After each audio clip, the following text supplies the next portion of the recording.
how do you think you're perceived by the average person that meets you? Because you can come across very strong entrepreneur, but you have this kind of classical, more traditional kind of values from your background. Are you perceived Yeah. fairly? Do you think like perception from people is Uh, that? Absolutely not. No, no, no. Gosh, this is cool. I rarely get questions thrown back at me.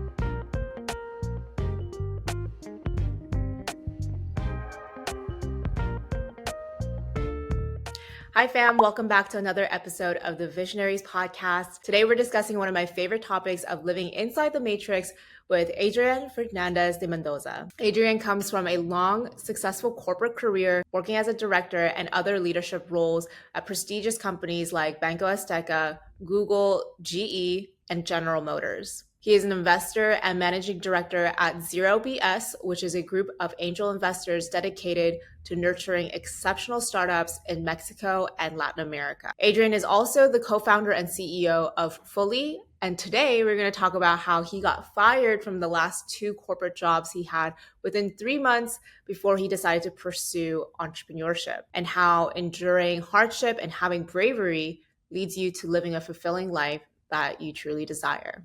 Awesome. So welcome to the show. You said you don't have any relationship with the race car driver. How often are people confusing you?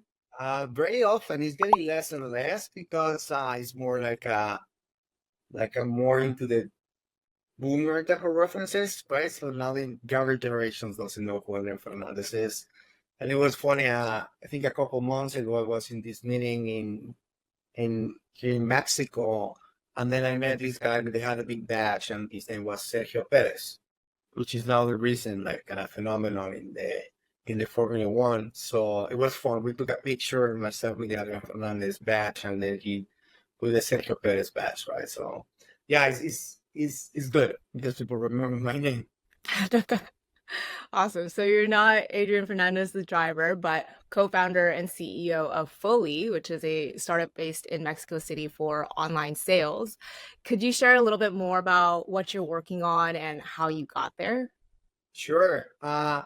So I kind of left my kind of corporate career like a year and a half ago. I think after trying so many times to do it, but haven't done it but successfully. And I partnered with these 2 guys that I met, I think 8 9 years ago. I became kind of advisor on a mentoring endeavor. This organization that kind of meets advisors with founders from like kind of relevant startups in Mexico. And I met them there. They became actually and they were entrepreneurs, and we developed a great friendship. And eventually, we always had this conversation, and it kind of our conversation that we have to do something together. And then the right time came for me, and we got together again. They had a lot of experience on e-commerce, I think like 19, 20 years. They were one of the first that were selling in Mercado Libre in Mexico. And then we got together, and then we found out this kind of match that I said that was made in heaven, because I'm more structured type of corporate guys, and these guys know how to make money, which is amazing, right? Mm, So, mm. and usually the corporate world, you don't know exactly how to make money, right? So, we started this company called Fully, and then what we basically do is we match with, or we look the right brands that they want to be relevant in the marketplaces in Mexico. Amazon, Mercado Libre, and Walmart is coming strong. Liverpool, which is like this kind of department store. And we help them like put all their products there, product strategy, pricing, customer service, inventories. We also do a little bit of marketing, digital marketing for them. And yeah, and it's fun. It's fun to evolve into this new stage for me, when I can have a little bit more room to decide and to make a reality what I want to do depending on the market, right? So, Mm. but yeah, really happy. We started like a year ago, and more formally with Fully like since January this year. Gotcha. So, what was that transition period like? So you've met these guys, you were working with them through your mentorship at Endeavors. So what was it that you were like, okay, I want to go all in with them? And what was it for them? I don't know if you've ever had that conversation with your partners, but what was it for them that they're like, oh, I want to go all in with Adrian? So I think for me, the development in my corporate career, I had the opportunity and the luck to work in really relevant companies. Like I was working for General Electric back in the day when it was, the most renowned company in the world. And then I moved to Google and I stayed there for 7 years.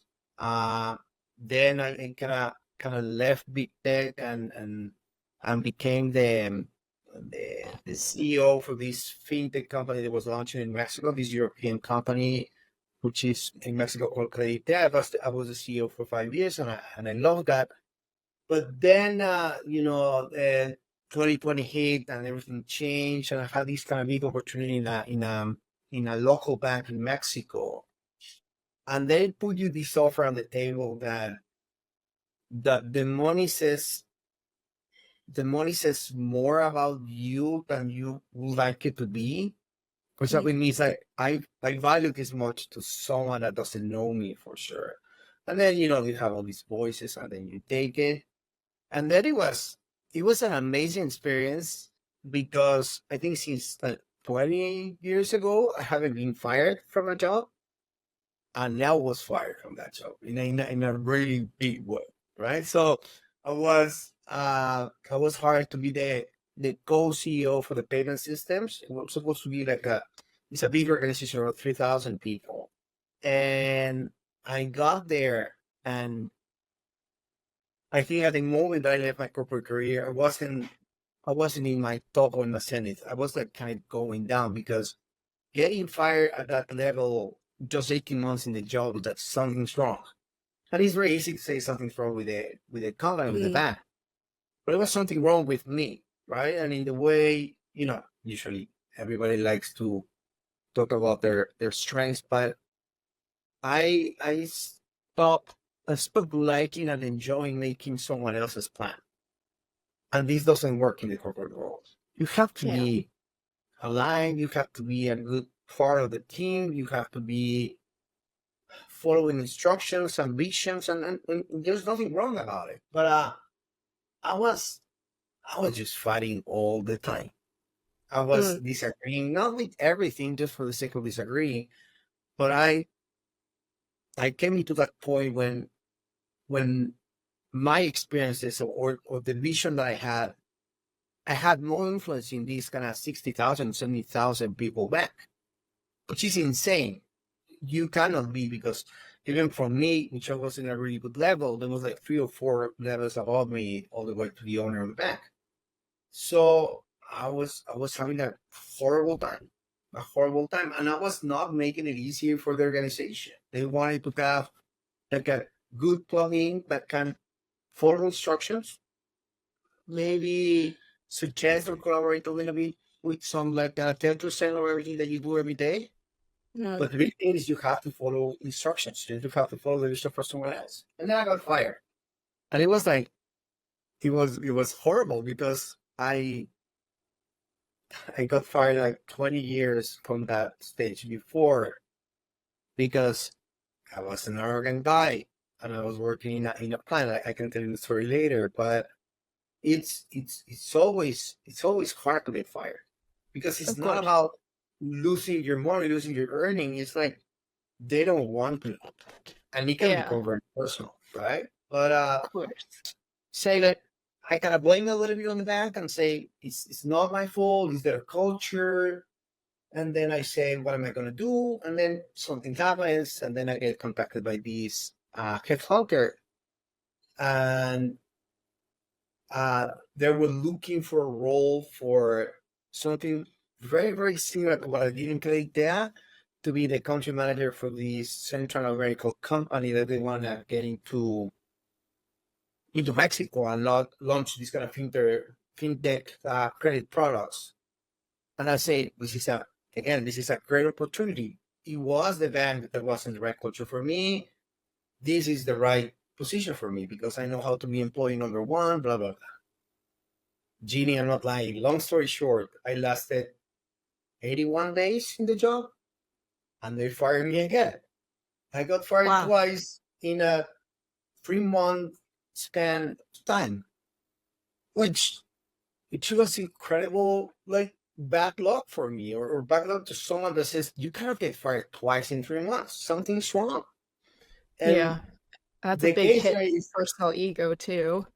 yeah, absolutely. But I felt that I was released somehow from my Mm. corporate career because in this case, and I'll make it very easy, like I had really good disagreement or really strong disagreements with the owner, right?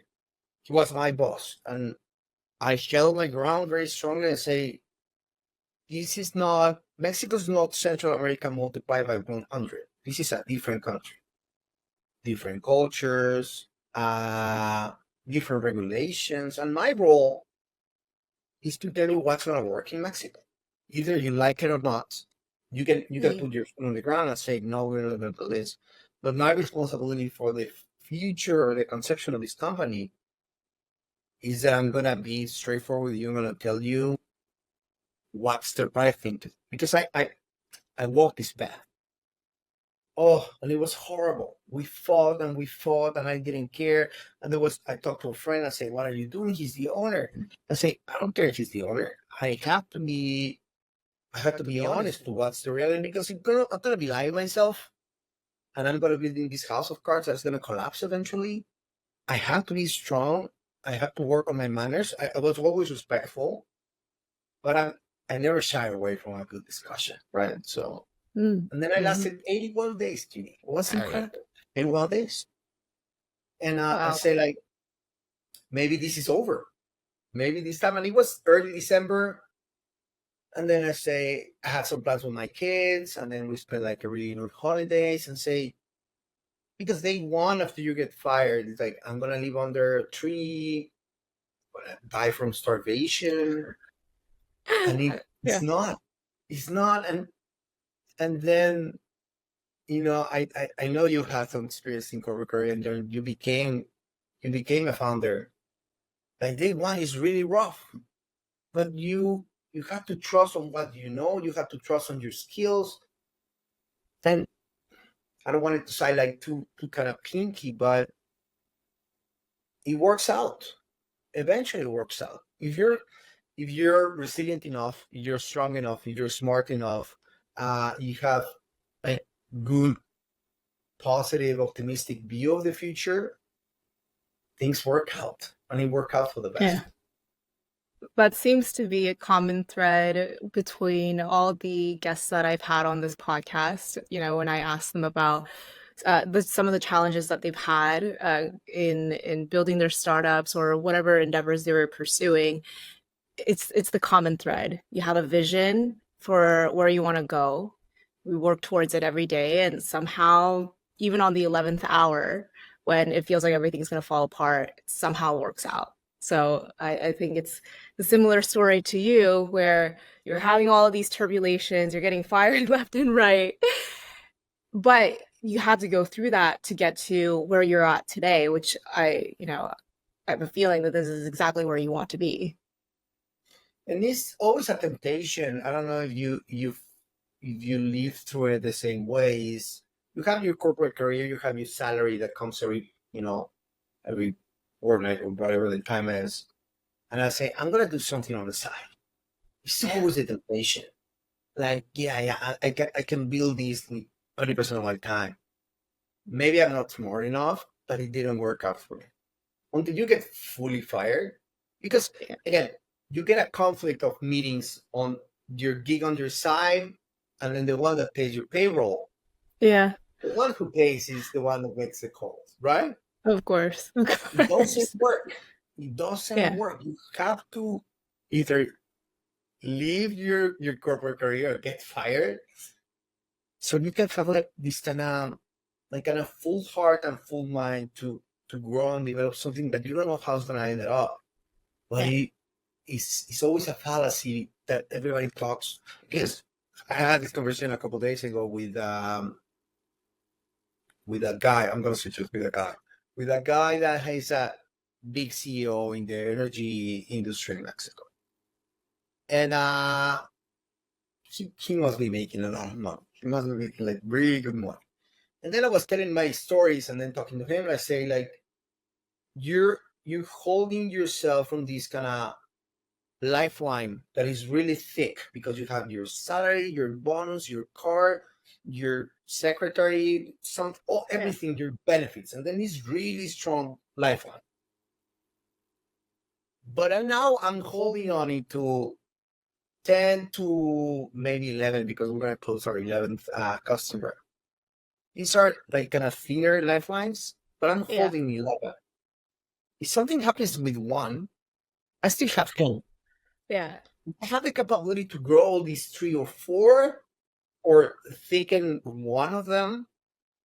But if something happens, that something changes in this kind of corporate or whatever happens in Google, that maybe you're really aware, like, being in that part of the West Coast, but people got their badges, like they couldn't use their badges anymore. Well, no, you get an email, then you're fired.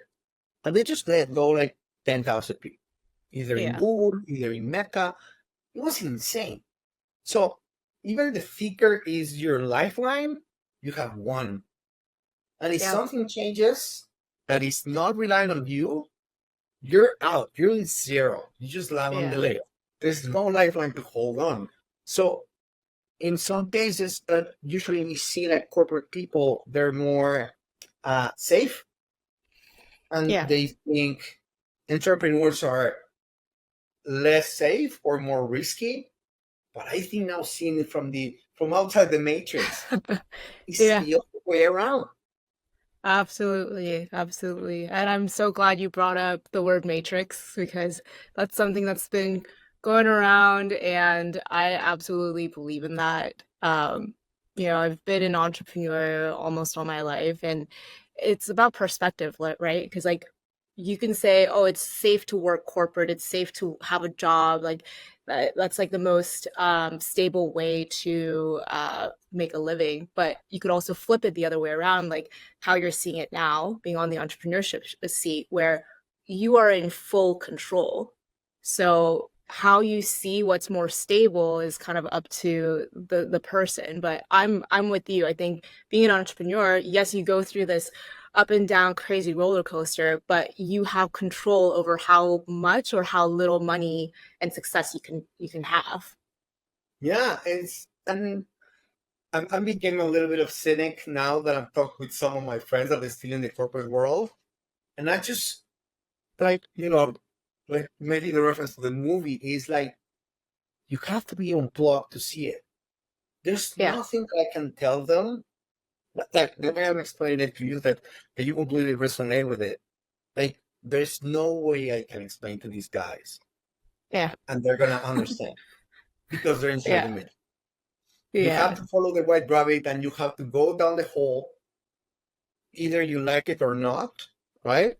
Yeah. Because now we can link it with whatever's happening in the world. And I wanna become more optimistic what is gonna happen to the human race in the next 100 years, but I'm not that optimistic. But you now see like not the millennials, but the alphas, right?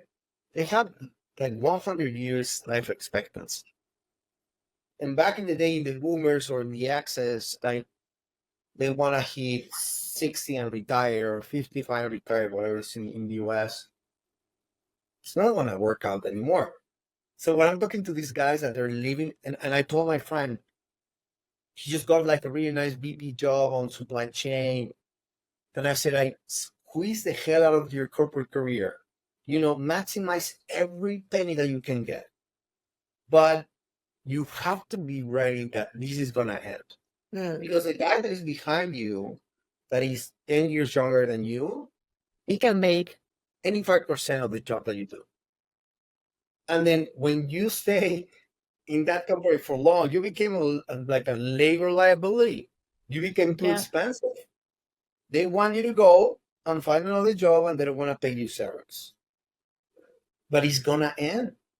Do you see like these guys in their 30s like having these kind of massive regional roles? I'm I'm 46. I'm gonna be 47 in a couple of weeks. You don't see guys, except you're in finance or legal or something, these kind of very unique industries.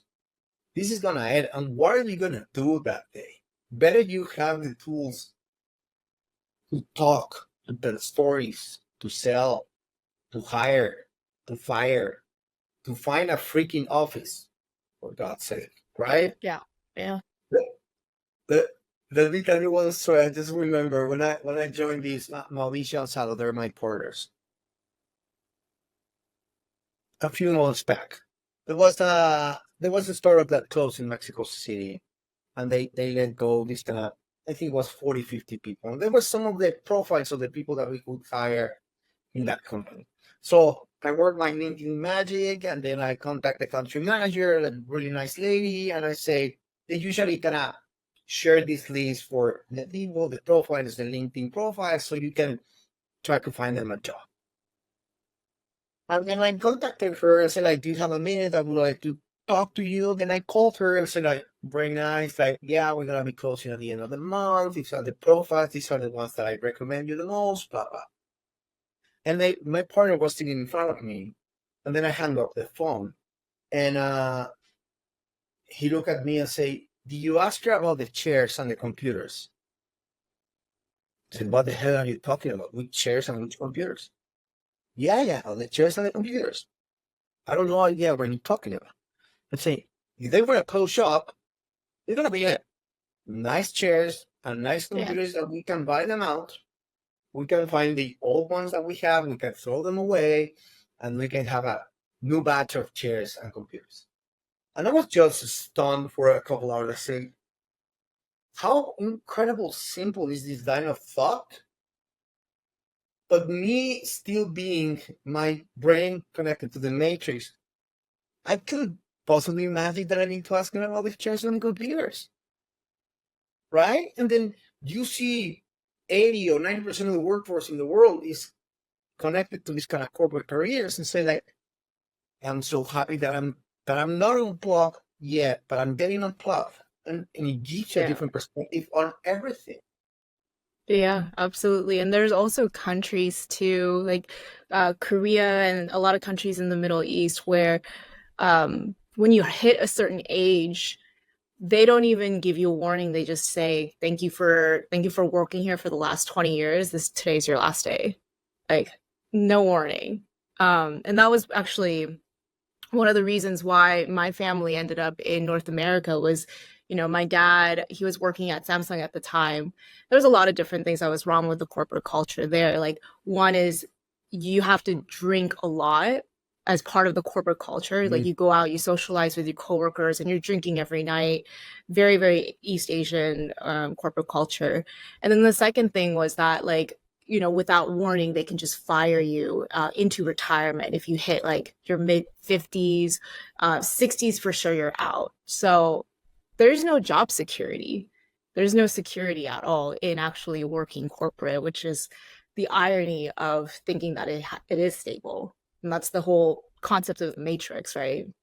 Yeah, and then if you project these 10, 20, 30, 40 years into the future, and I give references Asian countries, like the population, when you see these pyramids, right? So the population pyramids that is supposed to be like very few old people and very, the big chunk of young people. Like now Japan is completely inverse, right? So Yeah. the amount of old people is really huge compared to the new births. And then millennials and young people that they're living in this kind of YOLO world, they don't see any attractiveness on becoming a parent, because and I understand. I'm very critical, but I understand. Like I'm not gonna be able with this money and this economy to buy a house ever, right? Mm. So there's this despair and this sadness that they know they're not gonna make, right? They don't see them as parents because they just see this kind of dollar sign, how much it's gonna cost. Why would I bother? So I'm gonna enjoy life, I'm gonna travel, I'm gonna drink, I'm gonna have fun. And then you fast forward this into the future, who's gonna be supporting these pensions? As you said, they will like kind of force possibly retire at 60. Back in the day, it was you're gonna make it to 75. So we have to hang on, and we have to sustain these 15 years of these old people. It's not 15 years anymore. He's now get to 85. He gets to 90. And if you're Asian and you're healthy, you can get to 100, right? Because they live a long time. So I mean, 60 or 100, who's gonna pay for these 40 years for these pensions? Is the young people. So so is this despair, and when you fast forward this into the future, I don't know what's gonna happen, right? So it's gonna be really complicated. So I'm I'm a little bit hopeful that the people is understanding that this, as you said, job security is really a lie. You can get fired really quickly, and with no reason. If you have an angry customer, you can push back, you can make an improvement on price, you can make a new commitment on service, whatever. If you just get your letter, you're out. And then corporate world doesn't give you the tools to survive in this kind of daily entrepreneurial life. It's just two different sets of skills and capabilities. And then you face that when you're 50, when it's really hard to what it says, teach them tricks to old dogs, right? So it's really hard for you to learn at that time. So it's better to get inspired or to start doing something different early in your age and in your career than later. But yeah, I think it's gonna be a massive problem in the future. Yeah, absolutely. And you've also mentored other startups and have also been an investor, right, for the last decade. And I'm curious, now that you're in the entrepreneur founder seat, like, have you found yourself taking your own advice? That's a really good question. Like, I like the VC world, and I like this investor type of position. So you can see, I like it more because I love to see a good pitch. I love to see a good idea. I love to see energy and strength and passion from these entrepreneurs. And I think actually I blame Endeavor for ending my career in Google because I was just loving the stock options and the free food and the travel. It was awesome. Yeah. But when I went into these meetings, I saw these guys and girls like trying just to fight back to make their dream a reality. It kind of ruined my stay in Google. Like say, I don't want to do this. Oh, I felt like this kind of sad rich kid. Like, I was, wiping away my tears with my talk. Yeah. But I was not happy. I was not happy. And that's why I took the role in Creditea to be employee number one. The first 3 weeks we worked in my apartment, then I rented a crappy office, and then I moved to other one, and I grew the company to be a big, relevant player in Mexico. And I'm very proud of that. But now, going back to your question is, I love the VC world and I hate it at the same time. I love that there is access to resources for founders to make their dream a reality. But, sorry for the expression, I hate the bullshit. I just hate it. Actually, the name of the fund that I'm not part of is Culture Bullshit. We just hate bullshit. When people are talking about valuations, they're talking about these, and they say, this is the Uber of. Oh my God. The Uber of, the Airbnb of, like, The Stripe of, and then I just enough. And you lose it. As soon as your pitch starts with that, why do you exist? And it already exists. And they flip off, and then I start making questions. They getting angry. And I tried the whole list about it. I have like a good friend that is like he always checks and balances with me and say, take it easy. But I just flip off. I say like, I've seen it. And then you go into these kind of ecosystem events, right? Let's talk about the valuations, blah, blah, and they just go broke in 60 days. I say, don't lie to me. Clients, we have to present our best our best face, our best perspective, but I can now smell bullshit from a mile away. I know it. And then there was this guy. Hopefully he doesn't see this, but it was, you know what taco de canasta is? No. You know tacos. You're in LA, but the taco Yeah, de of course. canasta is this guy that is on a bike, and they have this kind of basket on the back Mm. side, and they have all these tacos, and then they just drive around the city, and then you can hail them like a taxi, but then they stop Mhm. and they order 3, 4 tacos, and then you have it. They have the salsa there, and they don't Oh, even that's have drink, cool. but it's there, and then they Yeah. go away, or they make these stops in these kind of corners. They're really smart because Oh, at that's cool. So they're lunchtime, just driving around like on a scooter and they just give you no, they're tacos? just cycling around. They're on a bike. And the basket is on the back. I'm gonna send you the name. So Oh, you can Google like, okay. tacos de Oh, that's canasta. so cool. Okay. There was this guy, and he was like, the story was hard to explain, but he was like very similar to the food trucks that's happening in LA or in the US. Like, this kind of really kind of one Michelin star type of food truck. He's gonna be in that place and everybody wants to that place. He tried to replicate something like that, but with tacos de canasta. Valuation, 5 million pre-money, and I was just Free laughing. money. I was laughing my brains out. I was like, what the hell are you doing? What the hell? Yeah. And you know what we call these mafias, right? For example, Rappi, which is really big in Mm. Latin America, they have the Rappi Mafia, which is all these former employees that became creative startups. And he was from Rappi, from Uber, from all this.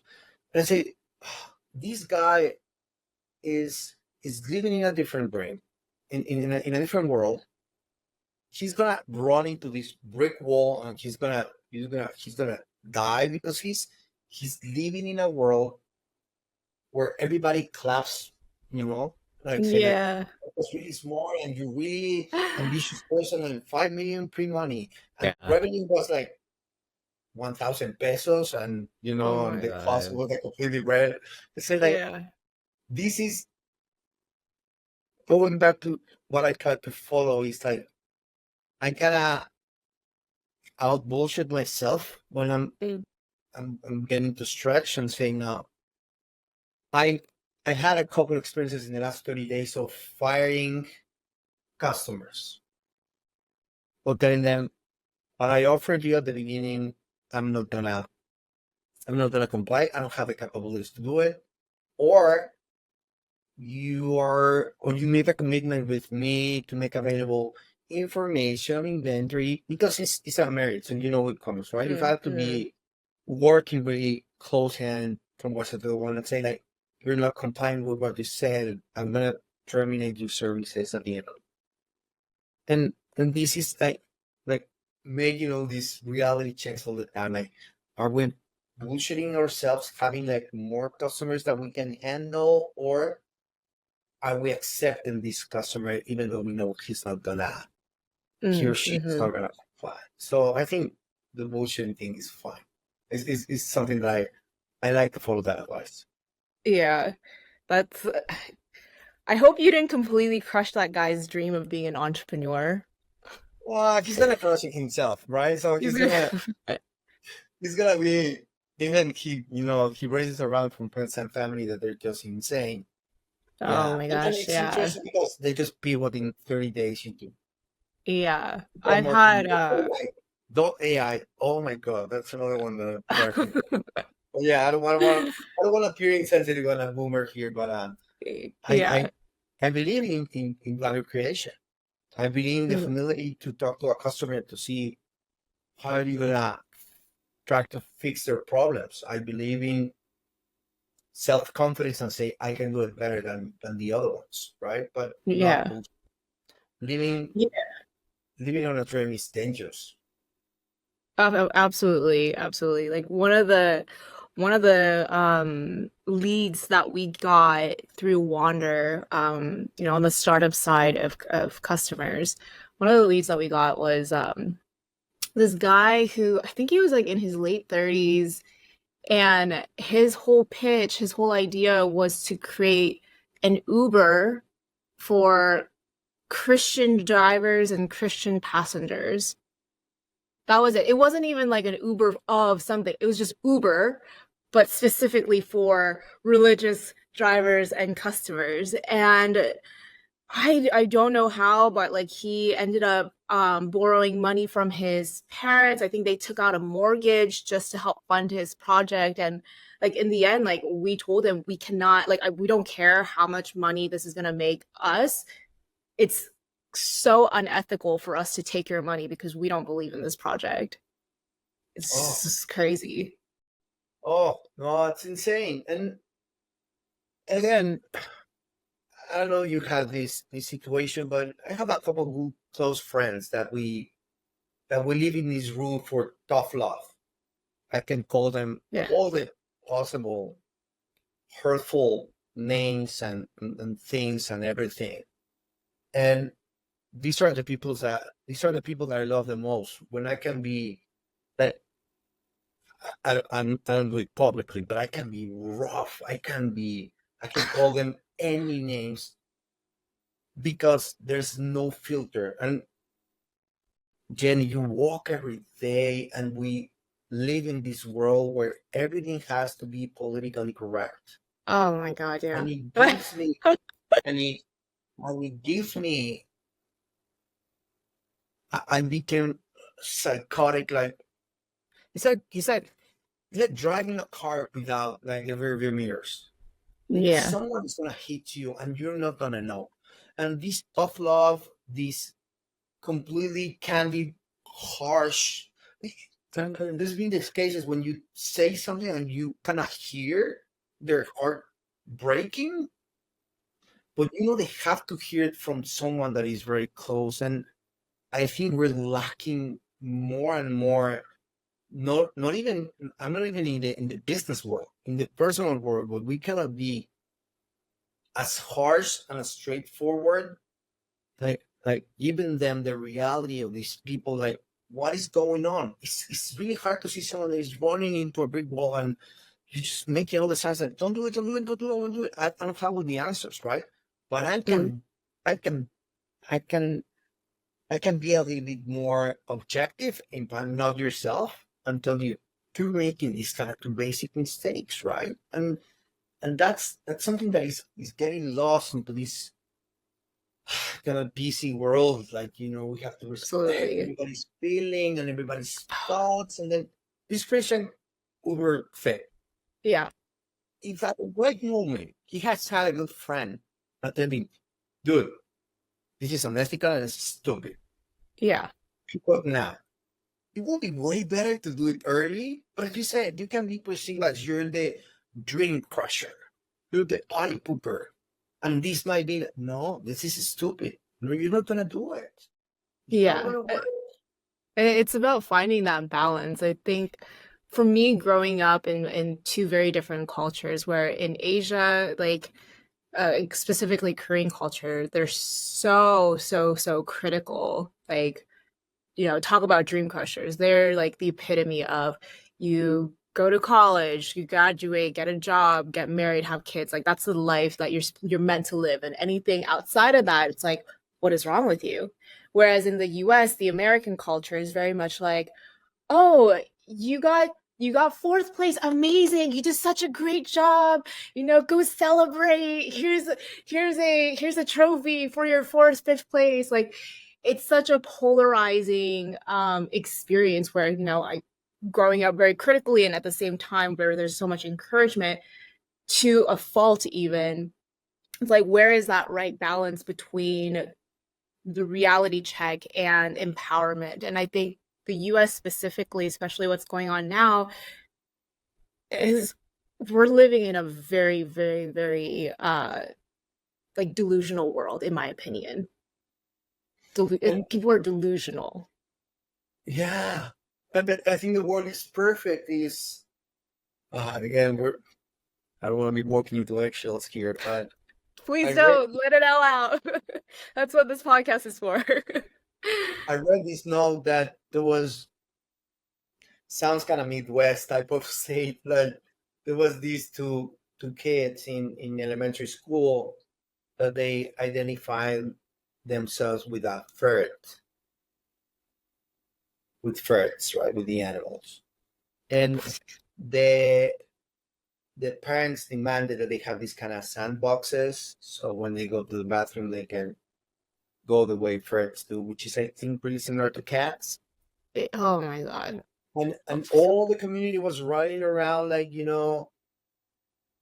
like, yeah, this is how they feel, and we have to and these are 8, 9-year-old idiots, right? Because I have 2 daughters, right? And I love them to death. But sometimes they're idiots. Like every kid, right? And you think you're Boss Lightyear or you're Superman or you're afraid, right? Yeah. But imagine this world that we're creating, that I'm going to say something incredibly insane, that I'm afraid. And what happens with the guys, girls, adults that are in charge? They say, yes, you are. We're going to put you a couple sandboxes in the bathroom so you can do your businesses. But I read this, and then I thought my daughter's on this kind of political correct type of, one of them, no, the younger one, she's more wild. But they say, this is insane. I'm just, when I hear this, I'm just looking around, is there a hidden camera? And this is a joke, right? Because Yeah. it's insane what is going on. Yeah. Let me go back to what you said, because I'm really fascinated about what's happening in these kind of Asian cultures, that they can be perceived more shocked from this kind of progressive world that can be the US, or, don't get me started on Canada, which is insane. But what's happening is that every idea is really valuable and it's true. But how you have found the balance? Because if you find the right balance, you can be invincible, because you can have structure and you can have options. But in a lot of points, these kind of 2 lines of thoughts collide. How do you make it work? Yeah, it's, for me personally, it's a constant struggle. Like, it's like a battle. I swear, it is a battle inside my head. Like, every day I'm like waking up, and my thoughts just swing in such extremes. And it's funny because, like, the closest people around me also kind of struggle with me, because they see a lot of, like, sometimes what can be perceived as indecision with my organization, with my romantic relationships and friendships and stuff, because I have the ability to see things in polarizing perspectives, both the critical and the liberal and all of that, which results in constant battles in my head, which I think in a way has made me a good entrepreneur, because I can withstand a lot of the struggles and the criticism and just keep pushing forward.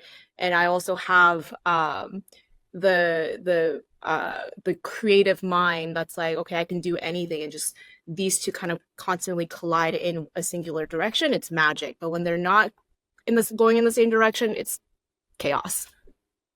Yeah. And with this struggle, and I love it, how do you think you're perceived by the average person that meets you? Because you can come across very strong entrepreneur, but you have this kind of classical, more traditional kind of values from your background. Like, are you perceived fairly? Am I perceived what? Fairly? Do you think, like, perception from the people is that? Absolutely not. No. Gosh, this is cool. I rarely get questions thrown back at me on these podcasts, so thank you for that one. So I can fire back. Well, I love it. You say like one way, but I'm always like I'm fascinated by this. Yeah. So go ahead. Yeah. I'm not sure how people really perceive me. I would assume that, yeah, that's a really tough question, because I think I've spent so many years of my life worrying about how people perceive me, but I don't actually know how people perceive me. And I'd like to think I come in layers where I try to hide a lot of what's happening in my head from the external world. Because, like I said, there's a lot of chaos happening inside of there. So I try to be more reserved.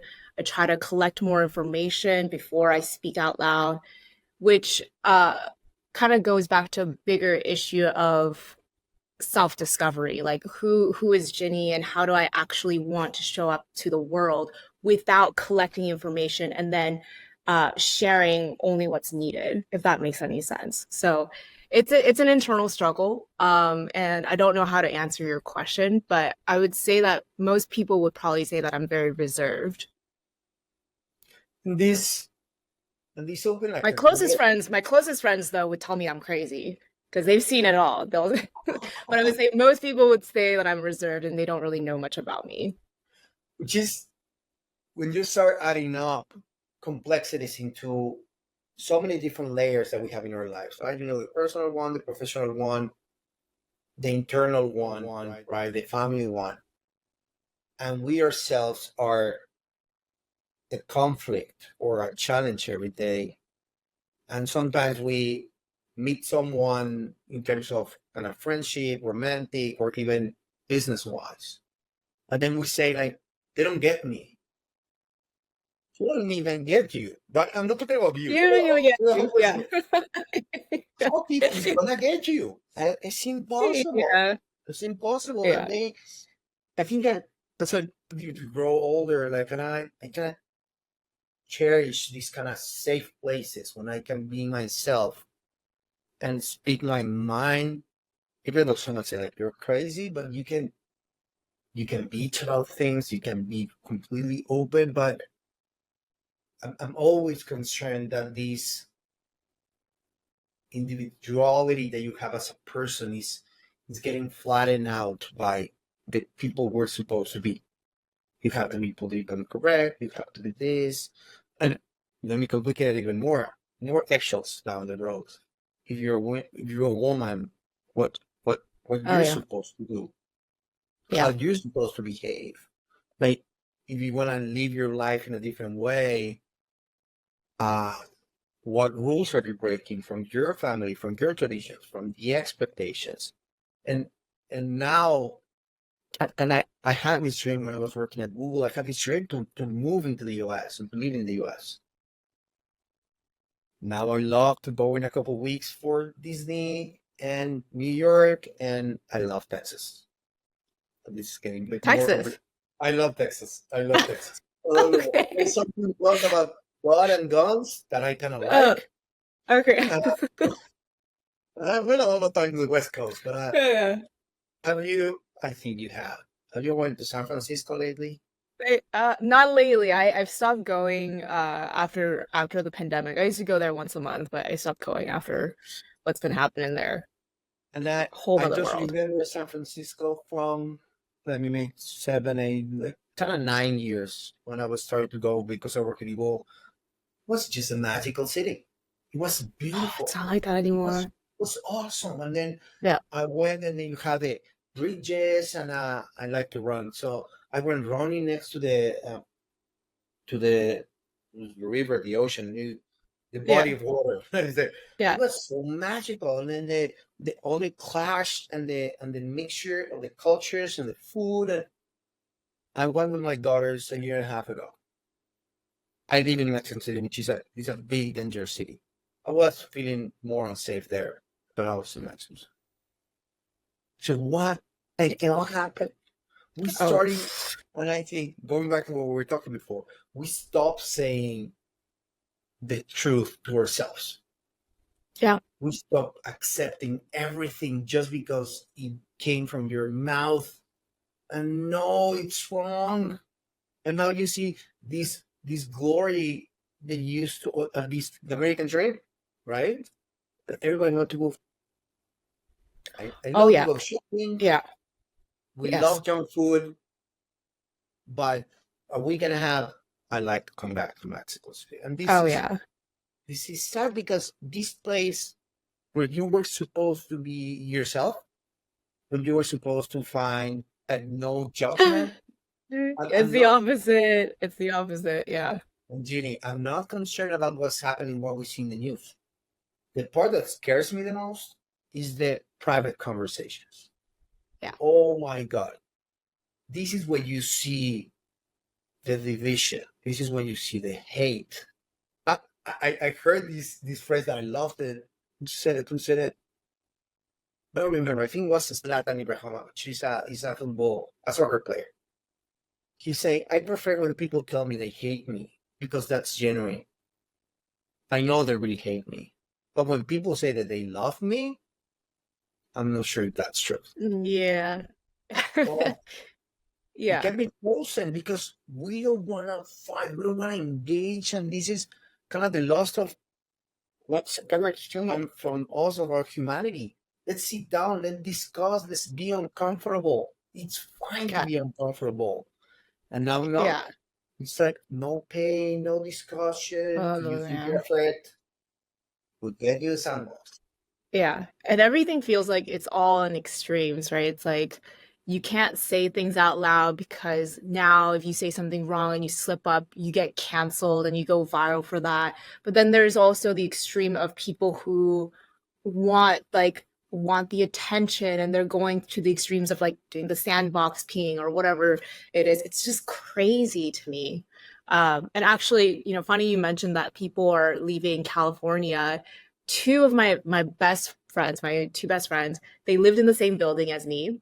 They both now live in Mexico City. Literally. And now they're living in the same neighborhood. Yeah, in Polanco. Because they're like, okay, California is nice. It's been fun living here in our 20s. But one, we want to start a family. It's much cheaper in Mexico, especially with the healthcare here being so fucked up.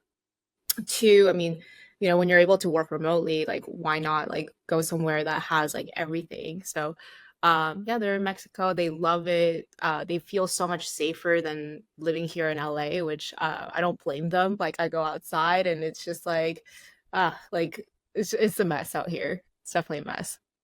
Yeah, and in Mexico it became this. It's actually they make this newspaper that make this test that they call this restaurant in Condesa.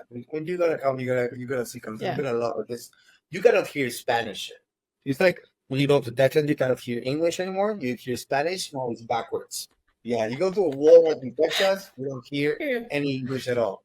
And they call this restaurant that is kind of somehow famous, and they try to make a reservation, and they call in Spanish, and they say no, we both. They call in English, and they give them a table, which is something that is kind of weird. So in Mexico, actually, Mexicans we kind of love foreigners, and it's really nice, and it's okay. Yeah. But again, whenever I have this kind of like no sleeping nights, I'm happy that I'm 47. I'm not gonna be around when it's 20, 21, or because something really different has to happen. But now it's like I love math. I mean, give you an example. Wait, can you rephrase that? Because it sounded like you said you love meth, like the drug. Oh no, math. I just need you to rephrase that. This is Heisenberg. No. I love METH. Oh no, that's math. No, that's math. Oh, the other one. We have to finish this episode a little bit earlier. Oh no, I love math. I'm an engineer. I love math. And then when I talk to my daughters and say like 2 + 2 is 4. Shut up. I don't care who you are, if you're a male or female, if what race you are, it's 4. Right? When we lose this kind of guidance for whatever is truth or not, and we say there's shades of truth, is when we lost track as humanity. As humanity. You can have different values in your family, for example, right? So Mexico City, when you go, not Mexico City, but the other internal cities out in the provinces, is if you're a woman and you're not married by 2021, you're that you're gonna be a nun, or nobody wanted you. What is not? Yeah. Right? Something like that. Which is insane. Yeah. But we have to find a way for the universal truths. And we don't want to discuss that. And that's crazy. And this goes all the other way around. And I always, when I go to the US, I think how life is going to be different aspects. Like, nobody says you hi, which is insane in Mexico. Everybody tells you hi. And then if you're a foreigner, so they know they want to bother me or not. No. Then nobody says hi, which is weird. Nobody even make eye contact with another person.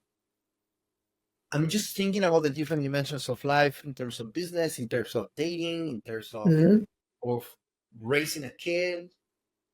Like, I think everything that we aspire from the developed world now is coming back to the not that developed world. Yeah. Like, whenever we're discussing all these kind of Trump, like, kind of building a wall, like, so Mexicans don't go to the US. When we saw in some cases the challenges that the US is facing, we're going to build a wall for the American guys don't cross into Mexico.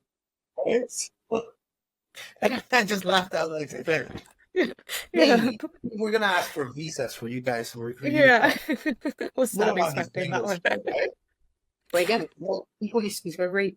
Have you heard about this? Oh, this is also anxious, but have you heard about this kind of?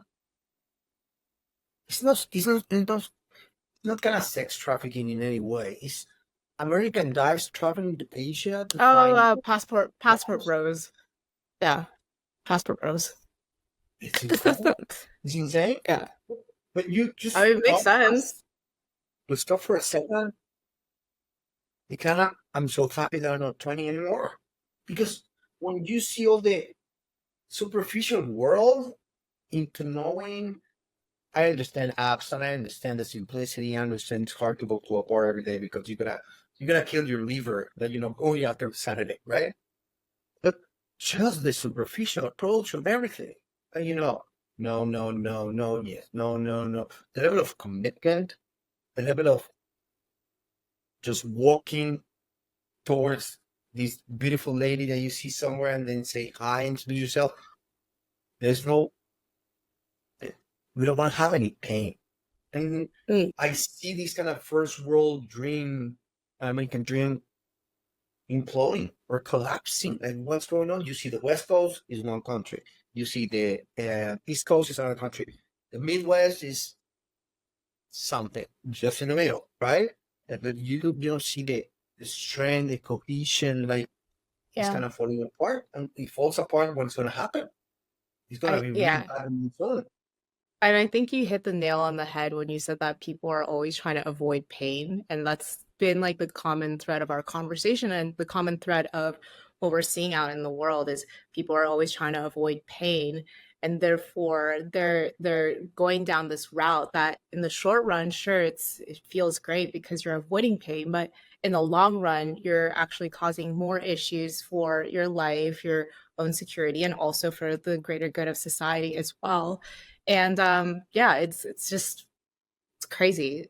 And it just keeps getting reinforced through social media as well. So it's a little sad if you think about it that way. But I also think it's, you could also say, this is about perspective, right? You could also say that if that's where the general population is going, is through the no pain, the people who are still going through and having courage to withstand through that are the ones who are going to make it out on the top. So for instance, like yourself, like as an entrepreneur, you decided to go down this route, which is quite excruciatingly painful, but you're creating more security for yourself and you're creating more wealth for yourself in the long run. I'm halfway through this beautiful book that is called Dopamine.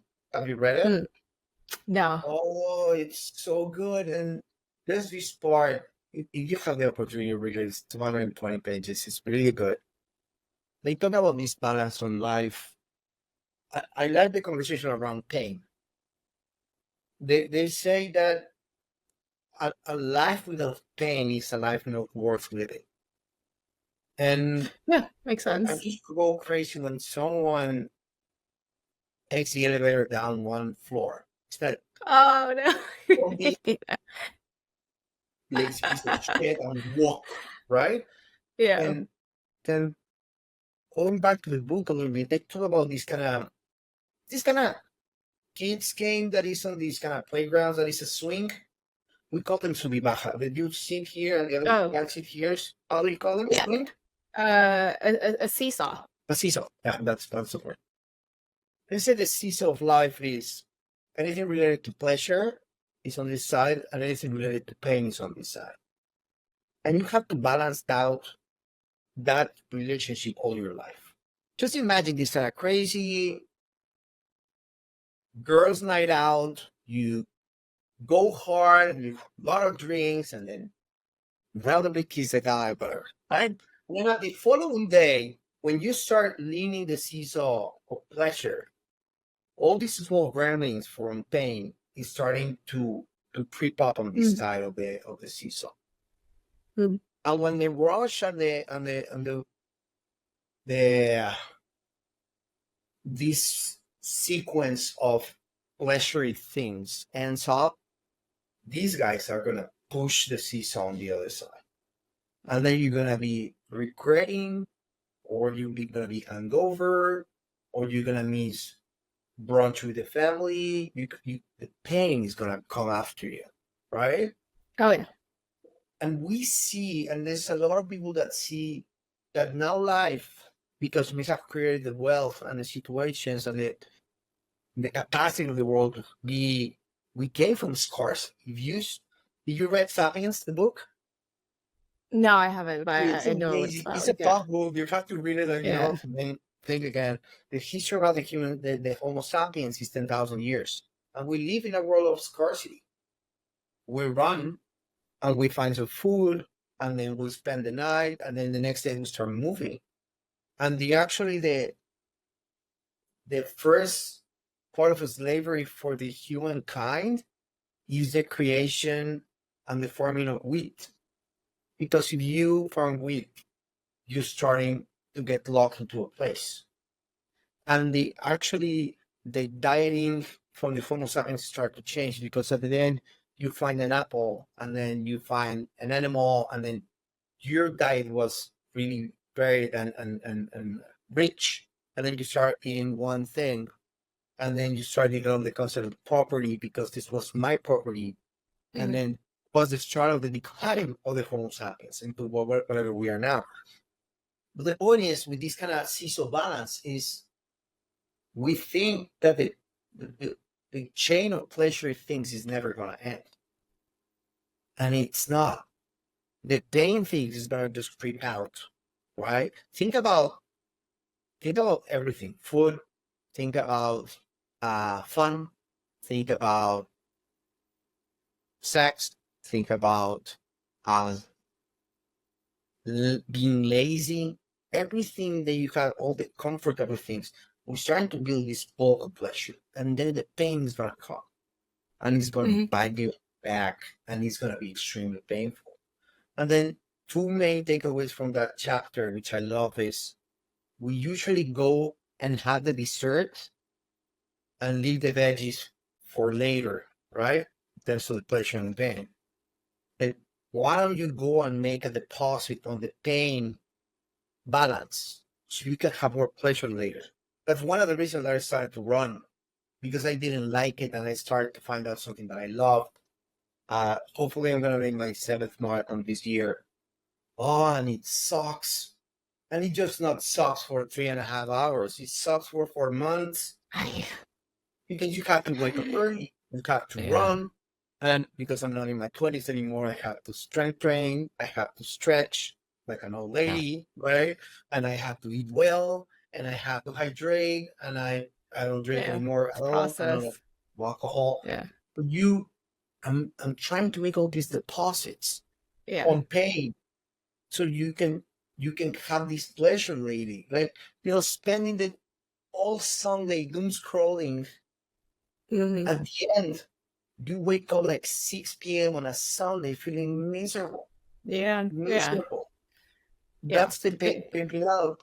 And the other takeaway that I love is the seesaw can lean this way or have these kind of big swings, or it can move very quickly. So you have to start enjoying the little things. a conversation with a friend, a small walk to the park, making a Sudoku or something different, right? So if you Yeah. start making, if you don't need to have these kind of crazy nights with 20 bottles of alcohol, cocaine, and everything in Vegas, if you need all this pleasure, the pain that is going to creep out is going to come for you, right? But if you just all the little things, these gremlins that are creeping out on the pain side, they're not going to strain that much. And you have a fuller, richer, more satisfying life. So I like the concept of pain. Yeah, absolutely. Like it's just so important to regulate your dopamine levels, especially with like everything in the world now. Like when you look out, well, not even look outside the window, like you look at your phone, everything is grabbing your attention constantly. Everything's at the tip of your like fingers on demand all the time. And your brain, like our human brains were not built for this much dopamine. So it's so critical to just like learn to regulate. And as you said, enjoy the little things like having a conversation or eating healthy and putting that like pain into the deposit and having delayed gratification. Otherwise, what happens up happening is that your tolerance for pleasure just constantly gets pushed further and further and further until you're just like on the extreme end of like hedonism and you don't even realize. And then when that swing comes back to the other side, you're like, what happened?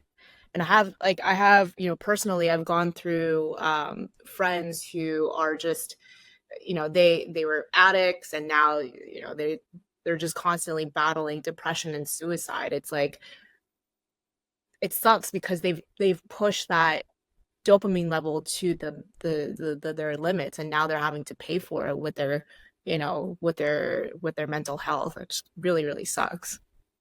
But if you're sitting in your apartment in a high rise with good internet, with air conditioning, it's really hard for the average human to think something's going to go wrong. And I think absolutely. This can go wrong very quick, and we lived it in 2020. And as that hobby, we forgot. We have already forgotten. It can go really quick, really bad. And we don't even consider it as an option. The breathing balance of society civility, for example. And you see the light in red, you stop. You see the light in green, you move, right? Everything works. I was really head up in this idea like a year ago, and everybody was making fun of me. Let's see. Everybody respects the red and the green, and I love Americans. You throw them in a place and they make a line. You're not gonna see lines in Mexico. So you're gonna be about people. And they're gonna see lines, and then they open the door. Everything works well until the first zombie hits LA. And everything, and we saw it in the pandemic. Like I had this fear or catching something that is gonna kill me in a couple of weeks. I lock down my doors. I don't give a shit about the rest of it. At least in Mexico, what happened is like there's a lot of street food in Mexico. We're really famous of that. This old lady with their tamales trying to sell on the street to provide for their family. All of us had the capability to make a remote world. We just shut our doors, and I say, "Fuck you, tamales lady. You die." Because we didn't have the courage to go out, even with the next whatever, and go and buy some food from this person so they can make it. Our concept for community or society or empathy, it can be broken in a second. When we don't even face the threat of dying, when we just face the idea that potentially can something happen to us, and we healthier, younger people, we didn't take the risk for making these or extending this hand to the people that were in need that they need to go out. You cannot sell tamales remotely in a Zoom. But we say that we have these kind of support these causes and we love each other. That's just a big freaking lie. We don't. And that's what I'm really concerned about, living in a world that we don't say the truth to each other. Because if we were, at least we have the strong ground to step on it and say, if something happens, I don't give a rat's ass about you. Just tell it to the people to the face. No. Yeah, we love each other. We care about each other. Just a big fucking lie. And I don't like that. I don't know. It became a little darker here, but I don't know.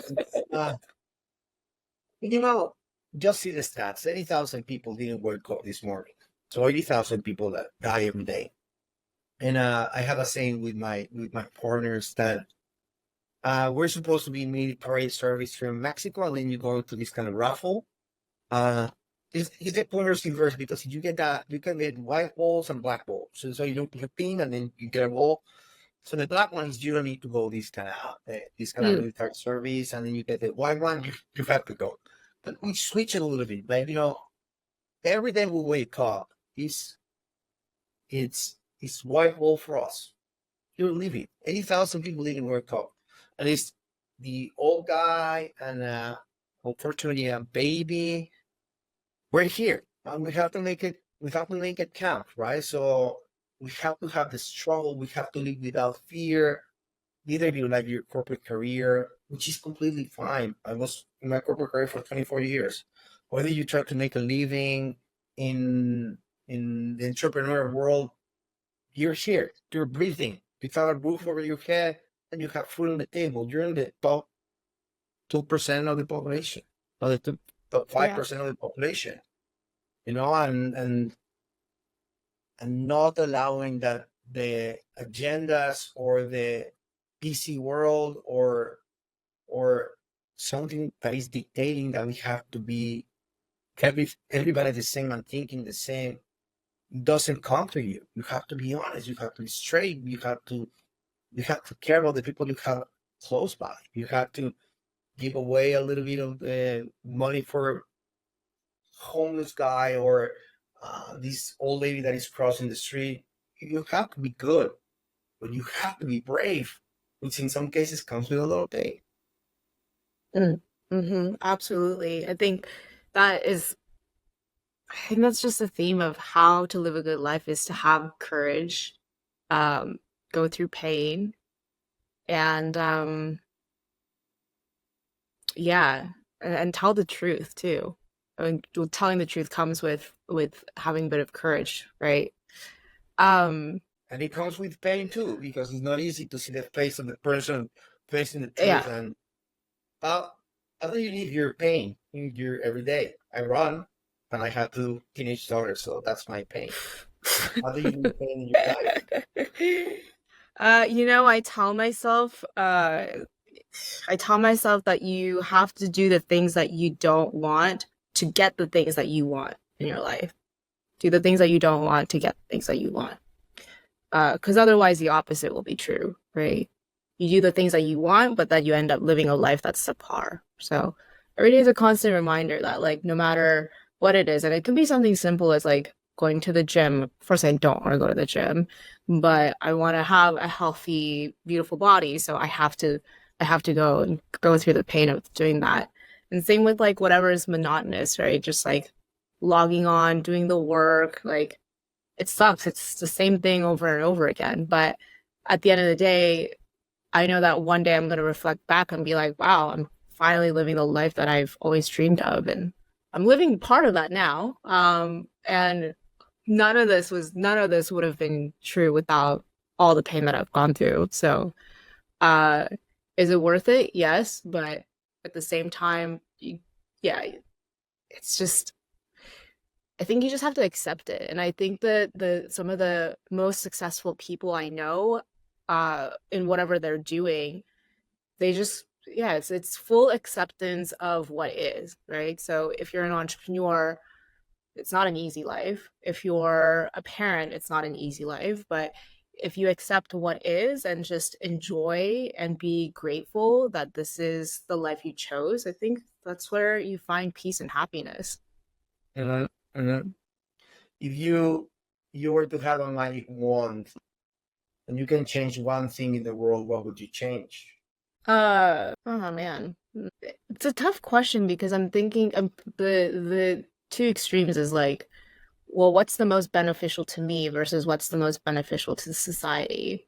I think the selfish answer is I wish there was no like uh pollution and garbage. Oh, I love traveling, and so it pisses me off when I see how much damage there has been to nature and just beautiful places from the pollution, the vandalism and things like that. Society wise, of course, I would want like I wish people had more gratitude for the things mhm. that they have. And this is myself included, right? I think people take things for granted. They're very selfish and they're always looking out for themselves, and in which case causes pain to other people. So how, and like, maybe this goes back to the seesaw that we're talking about. As you take pleasure in your own selfish endeavors, you might be causing pain to the greater society. So yeah, I wish there was a little bit less selfishness, but I don't think you can have one without the other. I don't know. Do you think you're gonna live forever in the US? Oh, hell no. Absolutely not. No, I'm actually planning to move out before the end of the year. My boyfriend and I were actually talking about moving to Tulum this summer. Uh, Mm. so yeah, it'll be very soon. It's he and I both are both like, let's get out of the US. It's not where we want to be long term, at least for myself. I don't know if he's just fronting, but I don't want to be here long term. Tulum is Yeah. nice. Yeah, that will be a good Yeah. choice. Tulum's Yeah. nice. Yeah, my two best friends, they're wanting me to come out to Mexico City, but I love nature, so I like Tulum and just being close to the water. Yeah. And you can So travel. It's a more flight, so it's really easy. yeah, yeah. So wrapping up, we talked a lot about more so on universal life topics than your career. We've definitely digressed a lot from some of the questions I had for you. So tying it all back together, if you can go back 10, 15 years to the younger version of yourself, the one that was like working in corporate, what is, your top advice, or what is the thing that you would go back and tell yourself, your old self? I think if you can group two sets of people that work in the corporate world, one is the group that is doing things not to get fired, and the other group is people that want to break through or do something different, and they don't have this fear of getting fired. Uh, I would like to remind myself that I want to be in the second group because you get somehow domesticated by this this dynamic of saying yes to the biggest guy in the room, and just meeting your objectives, and that's it, not asking for more. I think I don't want to say that I wouldn't change much, but like always be brave that whatever happens, it's gonna be okay. And that's a little bit on the optimistic side, right? But it's for real gonna be okay because you're somehow, for any reason, that got hired into any company because they think you're smart.